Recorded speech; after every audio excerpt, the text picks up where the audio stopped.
Sir postmortem के बाद भी ब्लॉड कंडीशन डेवलप हो सकता है, तो सर उसको एंटीमार्टम वाले कंडीशन से डिफरेंशिएट कैसे करेंगे? हाँ, पोस्टमार्टम को डेवलप कर नहीं सकता बल्कि करेगा ही। जैसे जैसे पिट्रोफैक्टिव चेंजेस आएंगे, डिले होगा ना बॉडी कार्कस में, तो जो अपॉर्चुनिस्टिक बैक्टीरिया है। सर जैसे कि हाँ, बोलिए। ब्लॉट वाले कंडीशन में तो नॉर्मली सर रुमेन ये वो बाकी अदर अदर एब्डोमिनल ऑर्गन्स पे प्रेशर डालता है, तो सर उसको पोस्टमार्टम वाले ब्लॉट और एंटीमार्टम वाले ब्लॉट में कुछ डिफरेंस होता है या नहीं? हाँ, बिल्कुल बिल्कुल।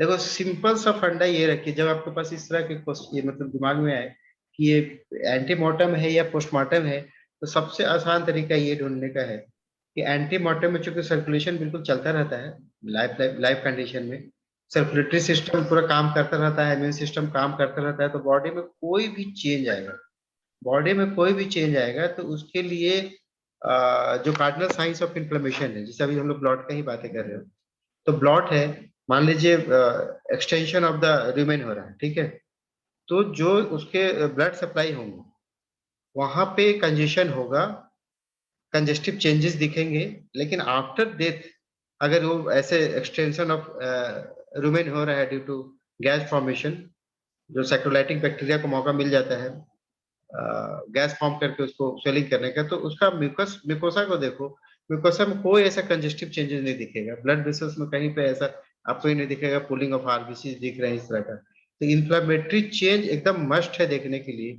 सर्कुलेटरी चेंजेस एकदम मस्ट है देखने के लिए, to differentiate between the antemortem and postmortem changes. ठीक है, तो ये अगर आप देख लेते हैं तो एकदम क्लियर हो जाता है कि that is due to antemortem या पोस्टमार्टम। हो सकता है थोड़ा इसका डिस्कशन मेरे स्लाइड में हो, मुझे याद नहीं, और नहीं है तो फिर बातें भी करेंगे। एंटीमार्टम ऊंड, पोस्टमार्टम ऊंड, ये भी डिफ्रेंशिएट कर सकते हो, बड़ा ही सिंपल है। मतलब मान लीजिए एक लाइफ लाइक कंडीशन में किसी को कोई ट्रॉमा हुआ, कोई चोट लगा, तो नेचुरली ब्लीडिंग होगा, वहां पे हेमेटोमा होगा, ठीक है, इन्फ्लामेटरी साइन होंगे। अगर ये सब सारा चीजें एब्सेंट है, कार्केस में आपने इंसिजन लगा दिया है, चाकू चला दिया है, तो कुछ नहीं होगा, कोई भी चेंजेस नहीं होंगे वहां पे। प्लस जो स्किन के फ्लैप्स है, जो स्किन का इलास्टिसिटी है, ड्यूरिंग लाइफ अगर उसको काटोगे तो ड्यू टू इलास्टिसिटी वैसे मतलब एक दूसरे से दूर चले जाता है, ऐसा लगता है कि एक प्रेशर से अलग होना चाह रहा है, लेकिन एक डेड बॉडी में काटोगे तो बिल्कुल वैसे ही चिपका ही दिखेगा, जैसा जैसे मान लीजिए अपने कपड़े पे चलाया है, उसमें कोई ऐसा इलास्टिसिटी नहीं है, स्किन वाला फाइबर नहीं है कि उसको ऐसे खींच ले। तो ऊंट का भी पता हो जाता है, अंदर के चेंजेस का भी पता हो जाता है, ब्लॉट हो या ये जो मैं कह रहा था कि जैसे टॉर्सन हो जाता है कभी कभी, ठीक है, आफ्टर डेथ भी टॉर्सन हो जाता है। तो टॉर्सन हो जाएगा तो वहां पे जहाँ पे टॉर्सन का जो पॉइंट है, वहां पे कोई इन्फ्लेमेटरी कोई सर्कुलेटरी चेंजेस दिखेंगे नहीं आपको। ये समझ में आ जाता है कि आफ्टर डेथ इस तरह का पोजिशन चेंज हुआ है। और वही एंटीमार्टम होगा तो सीवियर चेंजेस दिखेंगे वहां पे पूरा का पूरा। अभी एक पता नहीं उस दिन आप लोग थे कि नहीं, एक केस आया था वॉल्वुलस का, डॉग्स में बहुत ज्यादा खाना खिलाने के बाद, जो पुलिस के जो डॉग्स होते हैं ना, तो उनको बहुत ज्यादा खाना खिलाने के बाद अगर तुरंत एक्सरसाइज शुरू करवा दे, इस तरह का अगर कुछ मिस मैनेजमेंट है, तो बहुत ज्यादा पेट एब्डोमेन उसका भरा हुआ है स्टोमक का, उसके बाद आप उसको उछाल रहे हो, कूद रहे हो, तो कभी कभी बाई चांस टीयर हो जाता है मेजेंट्री में, और वो स्टोमक जाके फंस जाता है, वहाँ वॉल्वुलस कंडीशन हो जाता है। वहां पे जब वॉल्वुलस ऐसा एनिमल का डेड हो जाए और उसको अगर पोस्टमार्टम करेंगे आप, तो आप देखोगे पूरा का पूरा स्टोमक एकदम थिकेंड, पूरा का पूरा स्टोमक एकदम रेड, स्टोमक के अंदर बिल्कुल भरा पड़ा दिखेगा ब्लड। कहाँ से आ जाएगा ब्लड? सम रप्चर, प्लस आपने जो उसको वॉल्वुलस की वजह से जो ब्लड सप्लाई को आपने रोक दिया है, तो धीरे धीरे वुजुंग भी होते हैं, तो पूरा स्टोमक कंटेंट्स में आपको एकदम रेडिश वाटरी कंटेंट दिखेगा, पूरा स्टोमक का वाल ठीक एकदम रेड दिखेगा, और जहाँ पे वॉल्वुलस का पॉइंट है पूरा एकदम हाईली कंजेस्टेड, तो पता हो जाता है। और आफ्टर डेथ अगर हिलाते डुलाते कहीं मिजेंट्री फट जाता है और स्टोमक घुस भी जाता है उसके अंदर, तो इस तरह के चेंजेस बिल्कुल ही नहीं दिखेंगे आपको, तो पता हो जाता है। तो changes in the circulatory system, changes in the जो कार्डिनल साइंस है, फिर इन्फ्लेमेटरी साइंस है, इन्फ्लेमेशन का, उस पे आप फोकस करो तो ये पता हो जाता है कि चेंजेज एंटीमार्टम है, पोस्टमार्टम है, ये पता हो जाता है आपको। ठीक है, और ब्लॉट तो बहुत ही सिंपल है, मतलब बड़ा ही कॉमन है। जैसे ही डिले होगा, जैसे ही डिले होगा पोस्टमार्टम, तो धीरे धीरे उसका बॉडी में तो ऑलमोस्ट सारे कारकेस में आप देखो कि ब्लॉटिंग शुरू हो जाता है। क्योंकि जो भी अपॉर्चुनिस्टिक बैक्टीरिया है, जब आपका इम्यून सिस्टम खत्म हो गया आफ्टर दैट, उनको मौका मिल जाता है, फ्लेयर अप कर जाता है, अपना संख्या बहुत बढ़ा लेता है। और अगर खाता पीता जानवर है, उसको पेट में खाना है, शुगर है पर्टिकुलरली, कार्बोहाइड्रेट है, तो साइक्रोलिटिक प्रॉपर्टी से बहुत सारा गैस फॉर्मेशन हो जाते हैं। तो मोस्ट ऑफ द केसेस में वो तो मिलता ही है, बड़ा कॉमन फाइंडिंग है।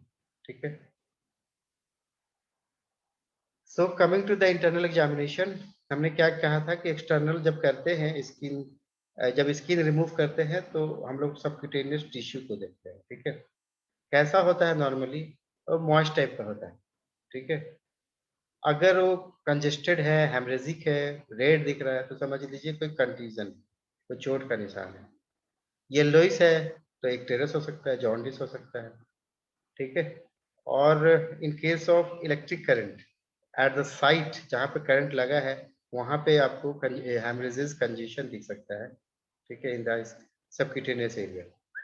फिर जैसे कैविटीज है, थोड़ा कैविटी हो, एब्डोमिनल कैविटी हो, तो उसमें एक्सोडेट्स को देखना है, किस तरह का एक्सोडेट है उसको भी देखना है। नेचर ऑफ द, मतलब एसिडिक है, फॉल स्मेलिंग है, उसका कंसिस्टेंसी कितना है, उसका कलर कैसा है एक्सोडेट्स का, उसको एग्जामिन करना।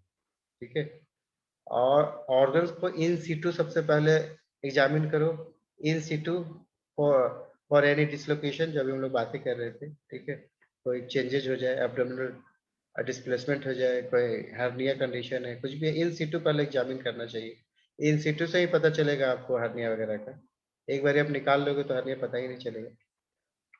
फिर पेरिकार्डियल सैक, ये मॉइस्ट होते हैं नॉर्मली, पेरिकार्डियल फ्लूइड की वजह से मॉइस्ट होते हैं, लेकिन इन केस ऑफ टीआरपी, है ना, ट्रॉमेटिक रेटिकुलो पेरी कार्डाइटिस, उस केस में जब मेटेलिक वायर पेनिट्रेट करता हुआ रेटिकुलम से पहुंच जाता है हार्ट तक, तब हार्ट के पेरिकार्डियल सैक में आप देखोगे accumulation of pus and fibrin, यानी येलोइस और thick foul smelling fluid accumulate हो जाएंगे due to formation of pus and fibrin. ठीक है। हो सकता है आपको मेटेलिक वायर भी वहां पे दिखे, और ज्यादा पेनिट्रेट कर जाए तो ब्लड क्लॉट होने की वजह से टैम्पोनेट हो जाए, चारों तरफ हार्ट के आसपास टैम्पोनेट हो जाए। ठीक है। रप्चर ऑफ एओर्टा, एओर्टा का रप्चर भी देख सकते हो इन केस ऑफ स्पायरोसर्कल लुपाई, एक पैरासाइट है, तो ये it can lead to rupture of aorta. और डॉग्स में बहुत कॉमन है स्पायरोसर्कल लुपाई का प्रेजेंस।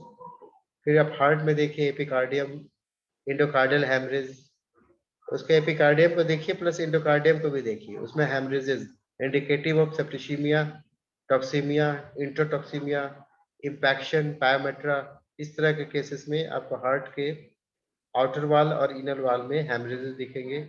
पस फॉर्मेशन देख सकता है in case of salmonella, fibrin deposition, heart के ऊपर फिब्रिन का लेयर जमा होना इन केस ऑफ इकोलाई। ठीक है, इकोलाई का इन्फेक्शन। ठीक है।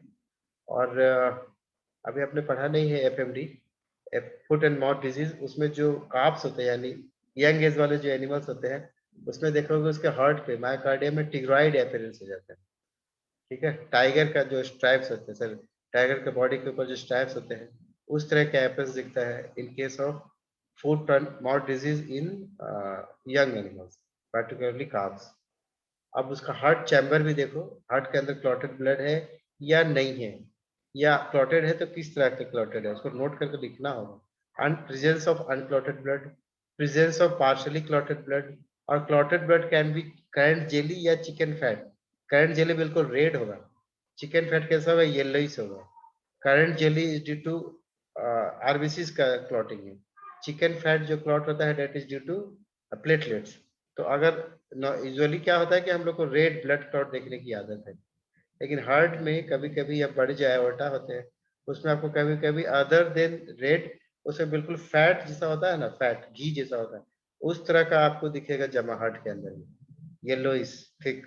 तो डेट इज प्लेटलेट क्लॉट। और कब बनते हैं, लिंगरिंग डेथ में, जब एनिमल्स का स्लो डेथ होता है, धीरे धीरे धीरे धीरे, एक साइड कोमाटोज पड़ा हुआ है, सर्कुलेशन चल रहा है लेकिन बहुत स्लो चल रहा है, बहुत स्लो चलने की वजह से धीरे धीरे उसके जो ब्लड के जो सेल्स है एक दूसरे से अलग होने लगते हैं, आरबीसी अलग होने लगता है, प्लेटलेट्स अलग होने लगते हैं, डब्ल्यूबीसी अलग होने लगता है।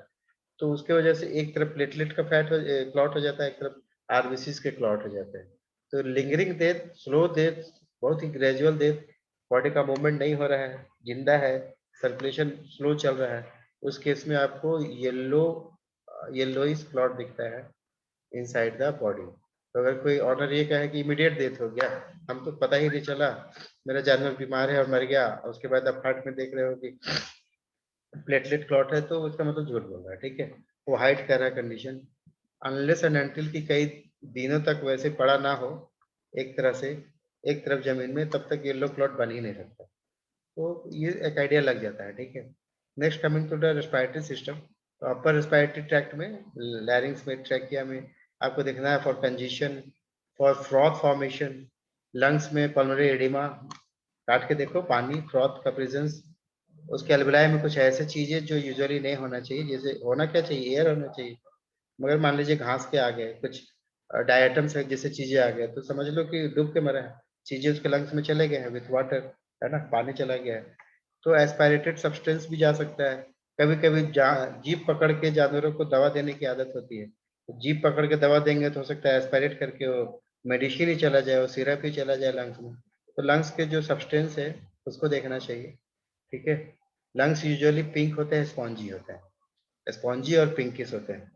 और उसमें जब चेंजेज होंगे तो जैसे वो ग्रे हो सकता है, रेड हो सकता है, उसमें नोड्यूल्स बन सकते हैं, उसमें कैल्सिफिकेशन हो सकता है, और बहुत छोटे छोटे ब्लैक स्पॉट्स, ये पता नहीं आपने देखा है कि नहीं, ऐसे समझ लो कि काला जैसे आटा होता है, वो आटा सफेद है, मान लीजिए ब्लैक आटा है, उस ब्लैक आटा को छिड़क दिया गया हो लंग्स के ऊपर, लंग्स के ऊपर क्या दिखेगा, छोटे छोटे दाने से एकदम बिल्कुल स्पॉट्स ब्लैक ब्लैक दिखेगा, तो that is indicative of anthracosis. कभी कभी इसका कंफ्यूजन होता है हीमोसिट्रोसिस से। हीमोसिट्रोसिस जैसे क्रोनिक वेनस कंजेशन हो जाए तो आरबीसी टूटते हैं, इसका हीमोग्लोबिन को एल्वेओलार मैक्रोफेजेस खा जाता है, तो वो भी black black black black deposition दिखता है सिमिलर टू एंथ्राकोसिस। तो हिस्टोपैथोलॉजी में क्लियर हो जाएगा, ठीक है। ये जो ब्राउन इंडुरेशन है यही है हीमोसिट्रोसिस। एंथ्राकोसिस क्या है, कार्बन डिपॉजिट्स। हीमोसिट्रोसिस क्या है, हीमेटिन जो हीमोग्लोबिन के जो प्रोडक्ट्स हैं, प्रोडक्ट्स नहीं, जो ब्रेक डाउन प्रोडक्ट्स हैं, उसके चीजों को खा जाना बाय द हीमोसिड्रिन को खा जाना बाय द एल्वेओलार मैक्रोफेजेस, तो वो एरिया ब्राउन सा दिखने लगता है, ब्लैकिश ब्राउन सा, और हार्ड हो जाता है, इसीलिए ब्राउन इंडोरेशन बोलते हैं, पढ़ा होगा आपने, ठीक है। फिर स्प्लीन देखिए फॉर प्रेजेंस ऑफ साइज देखना है, उसमें कोई ट्यूमर है, कोई एब्सेस है।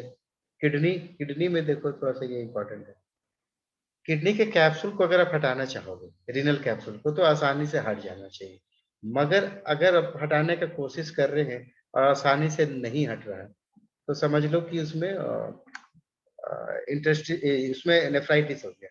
अब नेफ्राइटिस क्रोनिक हो सकता है, सब एक्यूट हो सकता है, एक्यूट हो सकता है। एक्यूट वाले में कैप्सूल बड़ा आसानी से हट जाते हैं, ठीक है। सब एक्यूट वाले में कैप्सूल हटाने में थोड़ा सा आपको मुश्किल है। क्रोनिक वाले में कैप्सूल हटाओगे तो कॉर्टिकल सरफेस का चीजें भी इसके साथ टीयर आउट होकर निकल जाता है। जैसे ही कैप्सूल हटाओगे तो इतना एडहेरेंट हो जाता है कॉर्टिकल सरफेस से कि कॉर्टिकल टिश्यू उसके साथ निकल के बाहर आ जाता है। तो कैप्सूल रिमूव करके जरूर देखना चाहिए फॉर किडनी कंडीशन, ठीक है। फिर कुछ अभी पढ़ा नहीं अपने स्वाइन फीवर, स्वाइन फीवर के केस में पिग्स में उसमें टर्की एक एपेरेंस आ जाता है कॉर्टिकल सरफेस ऑफ किडनी में, टर्की एक एपेरेंस, ठीक है। फिर यूरेटर का एग्जामिन कीजिए, यानी ब्लैडर का एग्जामिन कीजिए, ब्लैडर के कंटेंट्स को एग्जामिन कीजिए। नॉर्मली यूरिन होगा तो स्ट्रॉ कलर्ड होगा, और ज्यादा येलो दिख रहा है तो जॉन्डिस है, रेड कॉफी कलर दिख रहा है तो ब्लड आ रहा होगा या हीमोग्लोबिन किडनी से फिल्टर होके आ जा रहा है। रेडिश या कॉफी कलर है तो डेट कैन बी हीमेचूरिया और हीमोग्लोबिनूरिया, ठीक है। कोई स्टोन हो सकता है तो स्टोन को देखो, ग्लैंड्स को देखिए, माउथ में वेसिकल्स, जैसे एफएमडी के केस में वेसिकल्स बनते हैं, तो करीब से अच्छे से देखना चाहिए।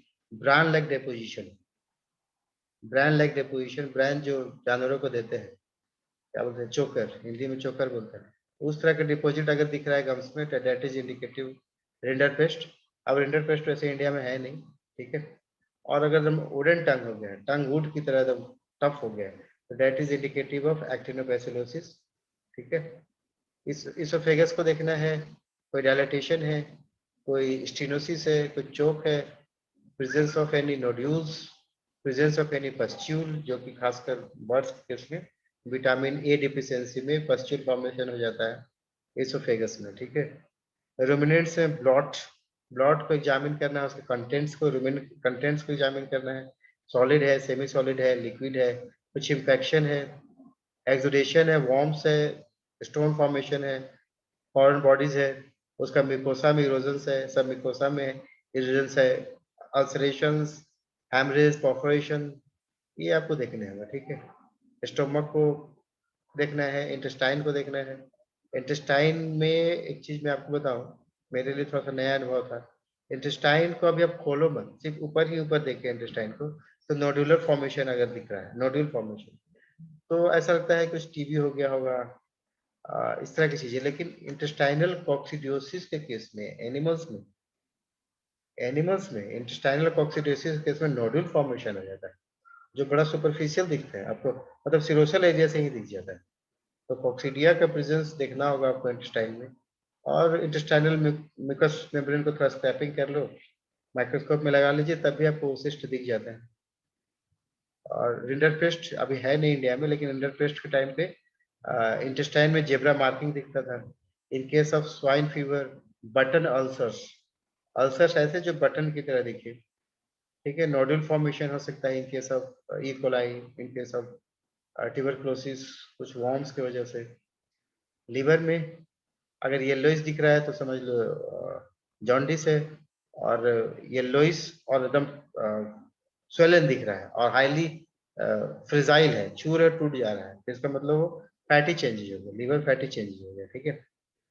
और स्वेलिंग को कैसे देखते हैं, उसका कॉन्टूर, उसके एजेस को देखिए, उसके बॉर्डर्स को देखिए, अगर स्वेलन हो गया है तो इसका मतलब लिवर इनलार्ज्ड हो गया, ठीक है। फ्राइबल है तो फैटी चेंज है। हार्ड हो गया है, थोड़ा हार्ड है तो एक्यूट हेपेटाइटिस है। अगर हार्ट के साथ सिकुड़ भी गया है, छोटा भी हो गया है, तो क्रोनिक हेपेटाइटिस है, मतलब सिरोसिस है, ठीक है। साइज स्वेलन है, हार्डनेस है तो एक्यूट है, और श्रंकन साइज हो गया और हार्ड हो गया तो सिरोसिस हो गया, ठीक है। नटमेग अपीयरेंस, काटेंगे तो आपको कैसेली, पान वाला कैसेली होता है ना, कटे हुए कैसेली, उस तरह के अपीयरेंस दिखे, तो that is indicative of chronic venous congestion. Necrotic foci हो सकता है, उसके ऊपर हेमरेजेज हो सकते हैं। सिस्ट, पार्टिकुलरली हाइड्रेटेड सिस्ट, पैरासाइट है। हाइड्रेटेड सिस्ट बहुत इंपॉर्टेंट है, उसको जैसे ही ब्रेक करेंगे तो बिल्कुल पानी की तरह ऐसे निकलेगा, फवारा की तरह। वो बहुत छोटे भी हो सकते हैं, बहुत बड़े भी हो सकते हैं। सैंड का पार्टिकल्स जितना छोटा भी और बहुत बड़े बड़े भी सिस्ट, हाइड्रेटेड सिस्ट आपको लिवर के, किडनी पे, ब्रेन पे, लंग्स पे कहीं भी दिख सकता है हाइड्रेटेड सिस्ट। एब्सेस हो सकता है, ठीक है। फिब्रिन का डिपोजिशन हो सकता है, खासकर इन case of coli septicaemia. Bile duct को एग्जामिन करो, जेनेटल ऑर्गन्स को एग्जामिन कीजिए, each and every. Skeleton, skeleton में जैसे एक्टिनोमाइकोसिस, उसमें ग्रानुलोमा फॉर्मेशन होता है, ठीक है। विटामिन ए डिफिशियंसी में, सॉरी विटामिन डी डिफिशियंसी में आपको बोन डिफॉर्मिटी दिखेगा, ठीक है। तो मसल्स को भी देखिए, बोन को भी देखिए। विटामिन ई और सेलेनियम डिफिशियंसी में मसल्स में चेंजेज आते हैं, degenerative changes, necrotic changes. Muscles में अगर एब्सेस है उसको देखो, ब्रेन, स्पाइनल कॉर्ड, ये सारी चीजें आपको देखने हैं। सारे लिम्फ नोड्स, अभी मैं सुपरफिशियल का बात कर रहा था, लेकिन जब आप ओपन कर ही लेते हो तो अंदर के सारे लिम्फ नोड्स चेक कर रहे हैं। इनलार्ज्ड है, एडिमेटस है, कंजेस्टेड है, हेमरेजिक है, ग्रानुलोमा फॉर्मेशन है जैसे टीबी में होता है, पस फॉर्मेशन है जैसे स्ट्रैंगल्स में होता है, ट्यूमर है जैसे लिम्फोसार्कोमा में होते हैं। तो it was all about PM examination, PM technique, हर चीज को देखने हैं, किस तरह के टर्म यूज करना है वो मैंने आपको बता दिया। Now coming to the postmortem change, जिससे ऑब्जेक्टिव्स बनते हैं, तो इसको हम लोग फटाफट पूरा कर लेते हैं। कुछ क्वेश्चन है तो आप पूछ लो, इससे पहले कि पीएम चेंज हम लोग शुरू करें। कहीं कोई डाउट है, कुछ डिस्कस करना चाहते हैं तो कर लीजिए।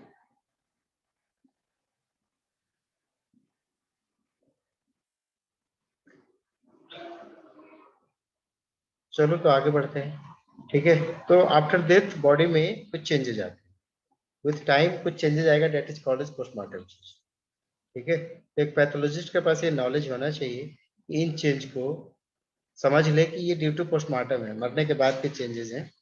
और इस पोस्टमार्टम चेंज से date and time of death को भी डिटरमाइन करने में मदद मिलता है, ठीक है।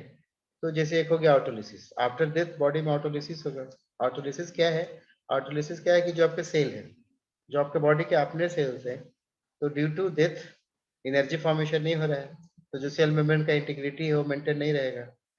जो भी साइटोप्लाज्मिक जो ऑर्गेनल मेम्ब्रेन है उसका भी इंटीग्रिटी मेंटेन नहीं रहेगा, तो ऑर्गेनल के एंजाइम्स बाहर निकलेंगे, पार्टिकुलरली लाइसोसोम्स के। तो आप जानते हो लाइसोसोम से हाइड्रोलाइटिक एंजाइम्स होते हैं, वो बाहर निकलेगा तो अपने ही सेल्स को खाएगा। इसमें कोई बैक्टीरिया का रोल नहीं है, किसी और का रोल नहीं है, आपका अपना ही सेल है, वो खुद को ही तोड़ रहा है क्योंकि उसका इंटीग्रिटी लॉस्ट हो गया। तो that is called as autolysis. तो मरने के बाद due to absence of any energy integrity maintain नहीं होता है, तो ऑटोलिटिक चेंजेस दिखेंगे, ठीक है। तो ये जो ऑटोलिसिस है, ऑटोलिटिक चेंजेस है, पिग में बहुत तेजी से होता है, हॉर्स में ऑटोलिसिस लेट होता है। ऐसा क्यों होता है? पिग में चूंकि उसके मसल्स सॉफ्ट एंड मॉइस्ट होते हैं, रैपिड हो जाता है ऑटोलिटिक चेंजेस। हॉर्स का मसल्स पहले से ड्राई और फॉर्म होता है, इसमें इसलिए इसका ऑटोलिटिक चेंजेस लेट साल को दिखेगा, ठीक है।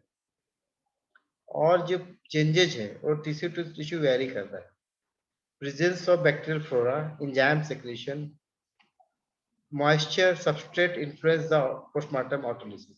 ऑटोलिसिस कब होगा, किस ऑर्गन में और कितना होगा, वो वेरिएबल है। किस ऑर्गन में कितने ऑटोलिटिक चेंजेस होंगे, कब होगा, दैट वेरीज। कैसे वेरी करता है? Depending on the tissue.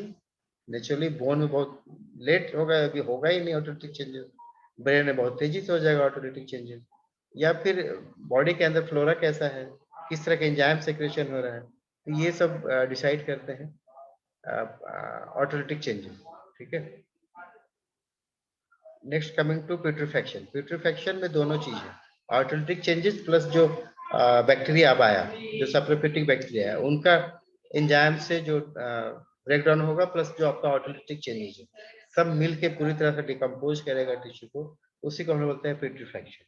तो जब प्यूट्रिफैक्शन होगा तो it will result in formation of gas, formation of foul smelling substance due to formation of ammonia, hydrogen sulfide, indole, eskeratol। इस तरह के जो स्मेल आता है आफ्टर डेथ, जो मरे हुए शरीर से जो स्मेल आता है, उसको हम लोग कैडेवराइन स्मेल बोलते हैं, या प्यूट्रिशाइन स्मेल बोलते हैं। मतलब प्यूट्रिफिकेशन हो गया या मर चुका है, कैडेवर, डेड डेड बॉडी से जो स्मेल आते हैं, that is due to hydrogen sulphide, indole, skatole, कुछ एमाइंस होते हैं, एमोनिया होते हैं, under the effect of saprophytic organism, under the effect of autolytic changes, इस तरह के स्मेल आना शुरू हो जाएंगे, that is indicative of putrefaction। Organ का, टिश्यू का कलर चेंज हो जाता है, बिकम ब्लैक और dark green due to formation of iron sulphide. Haemoglobin के ब्रेकडाउन होने से आयरन सल्फाइड फॉर्मेशन होता है, तो ऑर्गन ब्लैकिश या डार्क ग्रीनिश हो जाएगा। गैसेस डिस्टेंशन, जो अभी आप बोल रहे थे ब्लड फॉर्मेशन, गैस का फॉर्मेशन होगा जिससे ऑर्गन में डिस्टेंशन होंगे, ऑर्गन सॉफ्ट हो जाएंगे, ठीक है। तो ये था। अब पीएम चेंजेस में कुछ टर्म्स है, जैसे Elgar mortise, rigor mortise, liver mortise, जो कि हाइपोस्टेटिक कंजेशन। एल्गर मतलब कूलिंग, राइगर मतलब कॉन्ट्रेक्शन, लाइवर मतलब congestion. Postmortem clotting of blood, मरने के बाद क्लॉटिंग, ये थ्रोम्बोसिस से अलग है, थ्रोम्बस से अलग है। इनहिबिशन ऑफ हीमोग्लोबिन, हीमोग्लोबिन और बाइल इम्बाइब कर जाते हैं, सराउंडिंग एरिया में अपना कलर दे देते हैं। जहाँ पे गॉल ब्लैडर होगा उसके सराउंडिंग जो भी चीजें हैं, लिवर हो, पैंक्रियाज हो, वो सब ग्रीनिश दिखने लगता है due to imbibition of bile. Postmortem desquamation of mucous membrane, आप 36 घंटे 48 घंटे के बाद उसका खोलो स्टोमक और उसका म्यूकोसा देखिए, तो म्यूकोसा आपसे अलग होता हुआ दिखेगा, desquamation of mucous membrane. Postmortem softening, soft हो जाते हैं due to autolytic changes. Discolouration, अभी मैंने कहा ब्लैक हो जाएगा या ग्रीनिश हो जाएगा, ब्लूइश हो जाएगा। Postmortem distension due to gas formation. Postmortem displacement, gas formation की वजह से ही डिस्प्लेसमेंट होते हैं। कभी कभी गैस इतना हो जाता है कि रप्चर भी हो सकता है, ठीक है। तो थोड़ा थोड़ा सबको बातें करेंगे। फर्स्ट इज एल्गर मोटिस, ये कूलिंग ऑफ द बॉडी, ठीक है। जैसे ही ब्लड सर्कुलेशन बंद हो जाएगा, बॉडी कूलिंग होने लगेगा। कब और कितना कूलिंग होगा, that depends on external atmospheric temperature, air current, thickness of air coat, obesity, कितना फैट है उसमें, amount of fermentable ingesta, large animals cool slowly, ठीक है, ये कल भी हमने बात किया था, ठीक है। Limbs and other extremities cool more rapidly. The rate at which postmortem changes takes place depend on rate of cooling and other factors. कौन कौन से? Surrounding atmospheric temperature, जो मैं आपसे कह रहा था. In summer the carcass putrefies quickly. Cold में सारे enzymes denature हो जाते हैं, कम काम करते हैं, तो naturally putrefactive changes कम होंगे, तो summer में तेज होगा putrefaction, cold में delay हो जाएगा.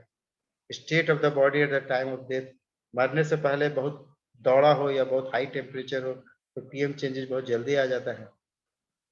मस्कुलर एक्टिविटी, वही मैं जो कह रहा था कि बहुत स्ट्रेनिंग डेथ हो, बहुत जिसे स्टिकनिंग में होता है, बहुत दर्दनाक मौत हो, तो पीएम चेंजेस बहुत जल्दी आ जाते हैं, ठीक है. क्यों? High body temperature, formation of lactic acid and size of animals, external covering अगर ठीक है, बॉडी कोट है, मजबूत है, तो हीट डिसिपेशन नहीं होगा, तो नेचुरली बहुत जल्दी पीएम चेंजेस हो जाएंगे, ठीक है. बहुत ज्यादा फैट होगा, जल्दी प्यूट्रिफैक्टिव चेंजेस होंगे. ये सब बातें हम कर चुके थे. Coming to rigor mortis, rigor means contraction, mortis means death. मरने के बाद बॉडी में कॉन्ट्रेक्शन, मसल्स का कॉन्ट्रेक्शन, ठीक है. इसका मैंने आपको बताया था कि जो बॉडी पार्ट बहुत एक्टिव होते हैं उसमें बहुत जल्दी राइगर आता है, जैसे हार्ट हो गया, पैल्पिब्रल मसल्स हो गया, muscles of head and neck हो गया. मतलब एक्सटर्नली देखोगे तो एंटीरियर से शुरू होता है, फिर मिडिल की तरफ, फिर पोस्टीरियर की तरफ जाता है, और पास आउट भी वैसे ही होता है, पोस्टीरियर से पहले पास होता है, फिर मिडिल से, और एंटीरियर में सबसे लास्ट में पास आउट होता है, ठीक है. तो यूजुअली 3-3 घंटे का हम लोग रखते हैं.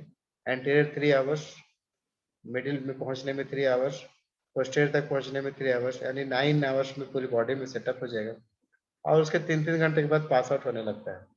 मतलब 12वें घंटे में पीछे से पास आउट हो जाएगा पोस्टीरियर से, और 15-18 घंटा तक सर पहुंचते. हाँ बोलिए. सर पास आउट से नहीं समझ रहे थे. पहले राइगर मोर्टिस होगा, क्यों होगा कि हम्म, ड्यू टू एक्टिन मायोसिन का जो कॉन्ट्रेक्शन होगा, जो ज्वाइनिंग होगा, उसके वजह से मसल्स कॉन्ट्रैक्ट हो जाएंगे, ठीक है. तो राइगर ओके. मोर्टिस में जाएगा, उसके लिए क्या चाहिए आपको? एनर्जी चाहिए. तो जब तक बॉडी में ग्लाइकोजेंस थे और जब तक एनर्जी था, तो ये काम हो रहा था. एक बारी समय ऐसा आएगा कि ड्यू टू ऑटोलिटिक चेंजेस और due to absence of any energy, और ऑटोलिसिस भी हो गया, तो क्या होगा कि अब एक्टिन मायोसिन जो एक दूसरे से फिक्स होके उसको कांटेक्ट कर रहे थे, वो एक दूसरे से अलग हो जाएंगे, डीनेचर हो जाएगा. अब उसको कितना भी एनर्जी दे लो तो पूरी तरह से नष्ट ही हो गया है, तो उसको कुछ तो होना नहीं, फिर से वो आएगा नहीं. तो मैं कह रहा था राइगर मोर्टिस ऐसे सेट होता है और ऐसे जाता है. सेट क्यों होता है? ड्यू टू जो आपने पढ़ा है ना स्लाइडिंग फिलामेंट थ्योरी, मसल्स के एक्टिन मायोसिन का रोल है, तो उसके वजह से यस सर. कॉन्ट्रेक्शन हो रहा है. पास आउट क्यों होता है? विद टाइम जो ऑटोलिटिक चेंजेस होते हैं, जो आपका एक्टिन का जो जो प्रोटीन है या मायोसिन जो प्रोटीन है, सब डीनेचर हो जाएगा, सब खत्म हो जाएगा, तो एक दूसरे से अलग हो जाएंगे, तो खत्म हो जाएगा, और जो कॉन्ट्रेक्शन है वो खत्म हो जाएगा. रहा बात टाइम का, तो हाईली वेरिएबल है, depending on the condition of the animal, depending on the type of death, depending on the atmospheric temperature. मतलब बहुत चीज पे ये वेरिएबल है, लेकिन ऑन एन एवरेज एक जनरल बातें हम लोग करें, मैं कह रहा था कि शरीर के अगले हिस्से में 3 घंटे में, मैं आपको बताया हूँ कि आधे घंटे में पूरे बॉडी में मिल सकता है. ये हाईली वेरिएबल है, लेकिन फिर भी 3 घंटा फर्स्ट एंटीरियर पार्ट में, 3 घंटे मिडिल पहुंचते पहुंचते, और अगला 3 घंटा पूरा पोस्टीरियर, मतलब पूरी बॉडी में जाने में करीब 9 घंटे लग जाते हैं. और पास आउट भी पीछे से ही होगा, जहां पहले बना है वहीं से पास आउट होगा, वैसा नहीं होता है. जहां से खत्म हुआ है वहीं से, मतलब जहां तक लास्ट हुआ है वहीं से फिर खत्म होना शुरू होता है. यानी सबसे पहले बनेगा एंटीरियर पार्ट में, सबसे बाद में राइगर मोर्टिस खत्म होगा एंटीरियर पार्ट में ही, ठीक है. तो अगर आप देख रहे हो कि मरे हुए टाइम गुजर गया है, इतना तो आइडिया हो ही जाता है कि बॉडी मेरे पास टाइम ऑफ डेथ ये दिखा रहा है, मेरे पास आए हुए 10-12 घंटा हो गया. तो आप ये उम्मीद कर रहे थे कि पूरी बॉडी में राइगर मोर्टिस हो, लेकिन आप देख रहे हो सिर्फ शरीर पे, आगे चेहरे पे दिख रहा है, मतलब फेस पे दिख रहा है, एंटीरियर पार्ट पे दिख रहा है. तो ये समझ लो कि पीछे के सारे पास आउट हो चुके हैं. ऐसा नहीं कि पीछे बना ही नहीं अभी तक, बनेगा बाद में, वैसा नहीं, वो पास आउट हो चुका है. तो आगे सबसे पहले बनता है और आगे ही सबसे लास्ट में खत्म होता है, ठीक है. सर तो आगे ही क्यों बनता है? आगे क्या बोल रहे हो आप? एंटीरियर से स्टार्ट क्यों होता है? एंटीरियर से, हेलो